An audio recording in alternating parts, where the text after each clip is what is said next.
Joachim est éleveur laitier, fromager et producteur d'électricité. En 2008, il a fait installer dans son champ à Marquin dans l'Aude 2 petites éoliennes qui sont à l'arrêt depuis 2 ans, faute d'avoir pu obtenir un contrat de maintenance.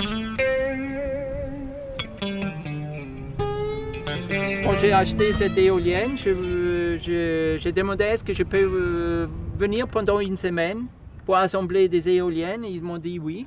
Je suis allé avec le fils. Et oui, il a eu 12-13 ans. Et on a assemblé des générateurs. Mais pour vraiment connaître le système, ça ne suffit pas une semaine. Hein. C'est tellement complexe, surtout au niveau électronique. Et c'est pas frustrant, des jours comme aujourd'hui, on a du mal à tenir debout tellement il y a de vent, de les voir arrêter avec les pales. Ça fait mal au cœur, ça me fait mal au portefeuille aussi.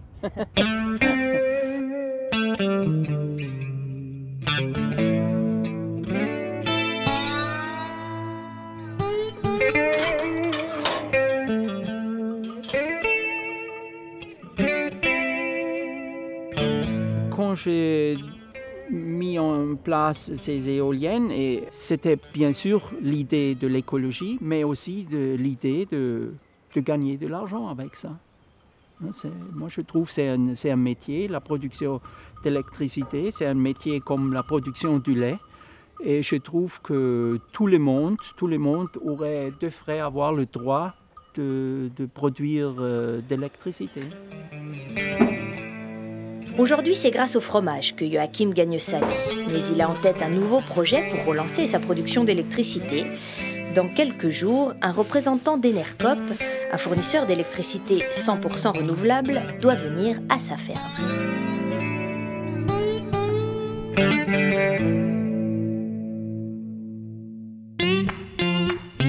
Ici, c'est l'eau qui produit l'énergie.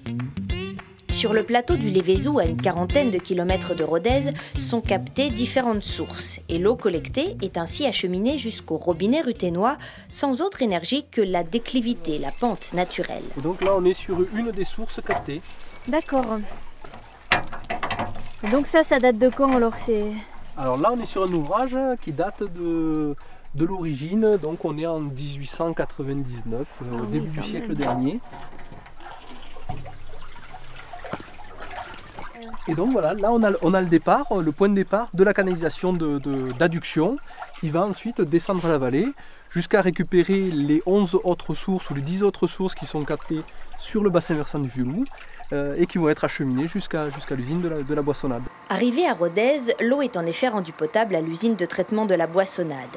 Une arrivée en trombe qui a amené Benoît Leget, le directeur du service des eaux, à convaincre les élus d'installer une turbine qui produit de l'électricité. 350 000 kWh par an. C'est environ la consommation d'une cinquantaine de foyers et c'est aussi ce que consomme l'usine pour fonctionner.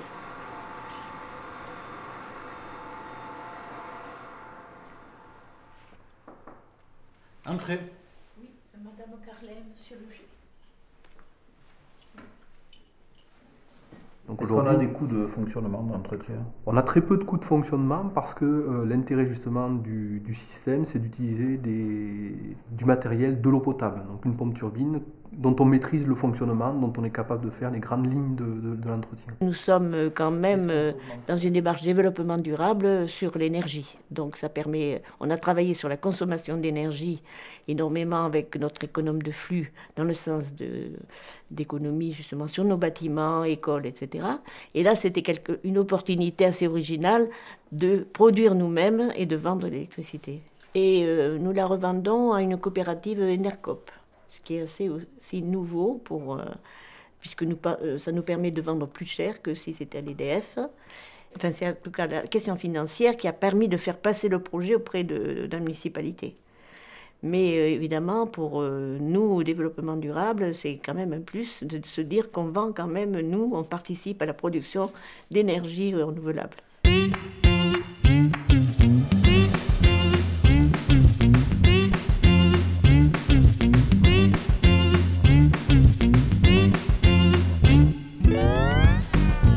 Par opportunité ou par militantisme, les petits producteurs d'électricité se multiplient. Enercop travaille ainsi avec une centaine de producteurs en France qui lui fournissent son électricité verte. Oui, Loïc, c'est Joachim. 35 environ en Occitanie. Des entreprises qui investissent dans le développement durable, des collectivités, des particuliers, comme Joachim. À bientôt. Bonjour Joachim. Loïc, première fois, on se voit. Ouais, on s'est eu au téléphone du coup. Tu vas bien? Très bien. Comment les projets avancent? Bon, on a fait l'étude du sol Ouais. pour l'éolienne. Les analyses sont en cours. Et au niveau des autorisations? Et ça, c'est propre. Hein.